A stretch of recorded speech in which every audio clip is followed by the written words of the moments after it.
তিনি দেহস্থ হইয়াও দেহস্থ নয়, তিনি জীবমুক্ত। সকলে শিরোমণি ভাগবত অত্যন্ত কঠিন কণ্ঠে ঘোষণা করেছেন, এই কলিযুগ যোগ জ্ঞান দান ব্রত যজ্ঞ তপস্যা বেদ বেদান্ত শাস্ত্র ব্যাখ্যা এমনকি সন্ন্যাসরাও মুক্তি সন্ধান পাইবে না। কেবলমাত্র কৃষ্ণ নাম ও রূপ ভক্তি যোগ্য অবলম্বন করেই জীব এই জন্মেই জন্মমুক্ত হইতে পারিবে। তাই ভক্তি যার কৃষ্ণ তার।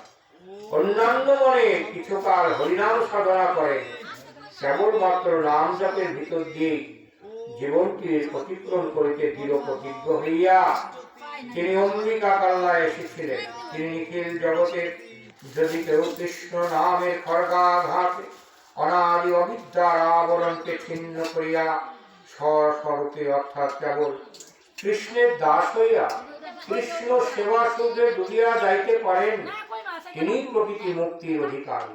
এক কথায় দুরন্ত পিতার জ্বালায়ন অত্যাধিক নিবৃত্তির কৃষ্ণ সেবায় মহানন্দ প্রাপ্তি হইল মহামুক্তি।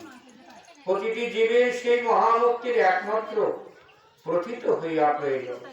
শাস্ত্রে বর্ণিত আছে, পঞ্চপ্রকার মুক্তি প্রথিত নহে যদি কিনা তাহাকেও কৃষ্ণ সেবা সম্বন্ধ না থাকে। শাস্ত্রে পঞ্চপ্রকার মুক্তির মাহাত্ম্য ব্যাখ্যা করা হয়েছে। শাস্তি সাধক সাধনে সিদ্ধি লাভ করিয়া যদি তাহার প্রথিত স্বরূপের ধামে পৌঁছাইতে পারে, স্বরূপের পরিষদগণের সমান ঐশ্বর্যের অধিকারী হইতে পারে, তবে সেই মুক্তিকে শাস্তি মুক্তি বলা হয়। সাধক সাধনে সিদ্ধি লাভ করিয়া যদি তাহার প্রথিত স্বরূপের ধামে সেই স্বরূপের সমান রূপে প্রাপ্ত হতে পারেন, তবেই সেই মুক্তিকে স্বরূপ মুক্তি বলা হয়। সামীপ্য সাধক সাধনে সিদ্ধি লাভ করিয়া যদি তাহার প্রকৃত স্বরূপের ধামে সেই স্বরূপের সমীপে অবস্থানে অধিকারী হতে পারে, তবে সেই মুক্তিকে সামীপ্যের মুক্তি বলা হয়। সালোক্য সাধনে সিদ্ধি লাভ করিয়া যদি তাহার প্রকৃত স্বরূপের ধামে অবস্থান করিবার অধিকার অর্জন করিতে পারেন, তবেই সেই মুক্তিকে সালোক্য মুক্তি বলা হয়। সাধুর্য সাধনে সিদ্ধি লাভ করিয়া যদি তাহার কথিত স্বরূপের সহিত বিলীন হইয়া যাইতে পারেন, তবে সেই মুক্তিকে সাধুর্য মুক্তি বলা হয়। সাধুর্য শুনিতে ভক্তের হয় ভিন্ন ভয়, নরক বাঞ্ছায় তবু সাধুর্য না কয়।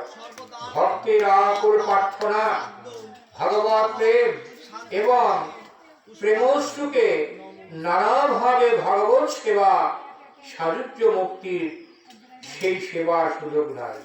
নরকের নিদারুণ যন্ত্রণা ভোগে কোন ভাগ্যে কোন জীব ভক্তিপদে আসিয়া ভগবৎ সেবার সৌভাগ্য লাভ করিলে করিতে পারে, কিন্তু সাধুর্যতা সেই সৌভাগ্য লাভের কোন সম্ভাবনাই নাই।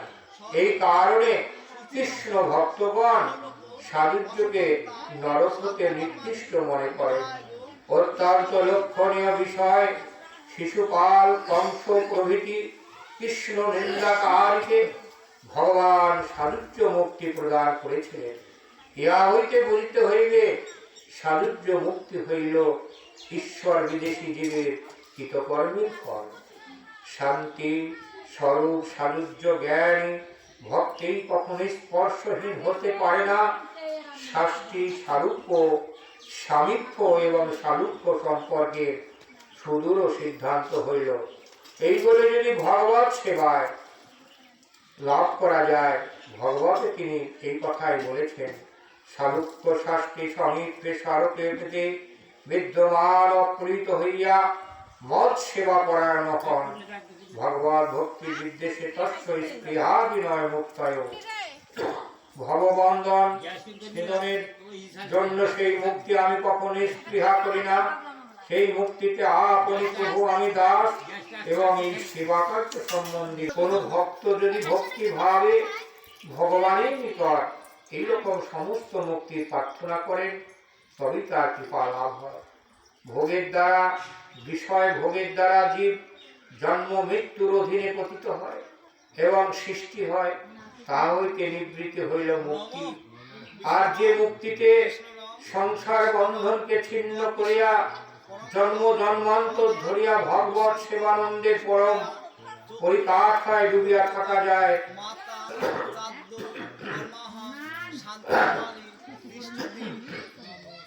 তাহাই হচ্ছে পরম মুক্তি। ভক্ত সর্বদাই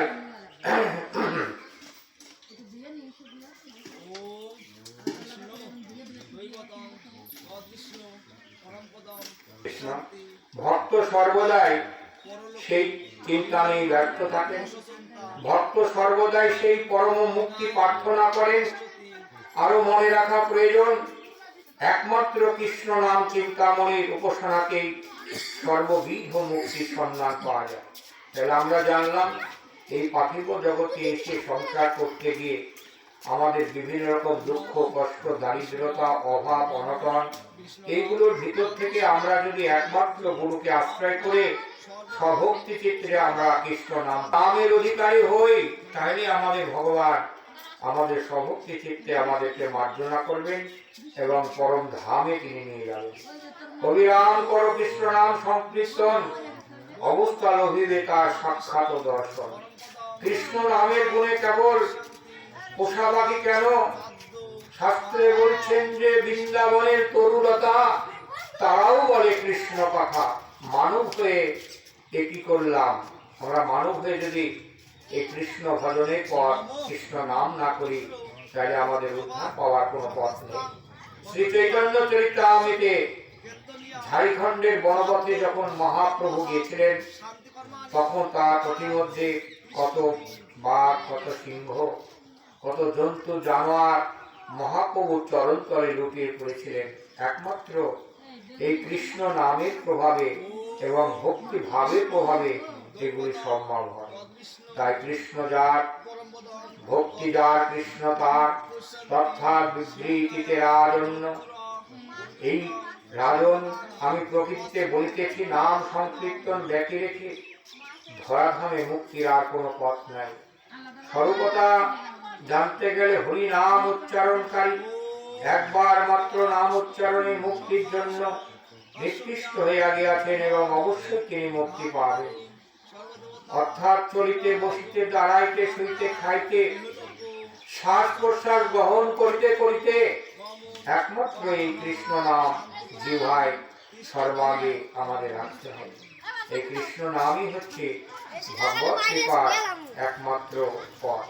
জিহ্বা টানে রস প্রতি উপস্থ পদার্থে, উদর ভোজনে টানে বিষম জ্ঞানার্থে, চর্ম টানে সজ্জা দিতে শ্রবণ কথায়, ঘ্রাণ টানে সুরজিতে চক্ষু দৃশ্য যায়, কর্ম ইন্দ্রিয় কর্ম টানে বহু পত্নী যথা, গৃহপতি আকর্ষিত মোর মন কথা।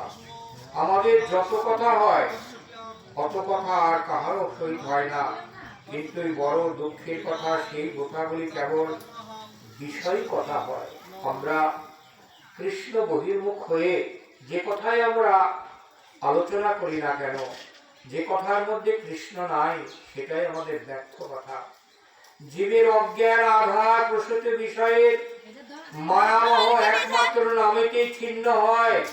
সুতরাং একমাত্র মনে একমাত্র নাম রূপ হচ্ছে ভগবত ভক্তির সর্বশ্রেষ্ঠ পথ। কোন অতি পাতকের জন্ম নাহি হয়, গর্বে গর্বে পূর্ণ হয় উৎপত্তির পরায়। চৈতন্য ভাগবতে তিনি বলেছেন, গর্ভবাসে যত দুঃখ জন্ম বা মরণে, কৃষ্ণের সেবায় মাতা কিছুই না জানে।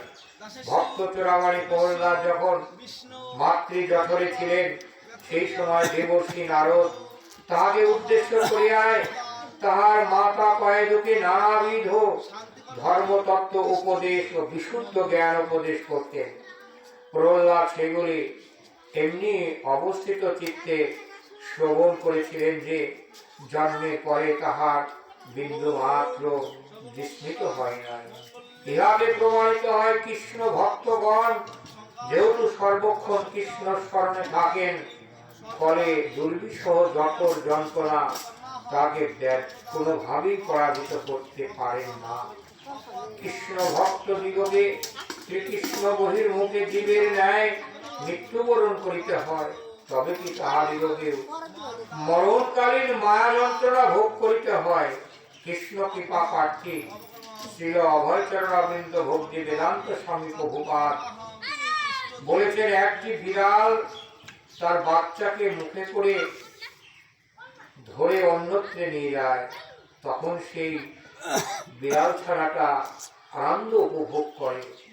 আবার সেই বিড়ালই যখন ইঁদুর ছানাকে মুখে ধরে তার প্রাণ সংশয় হয়ে যায়।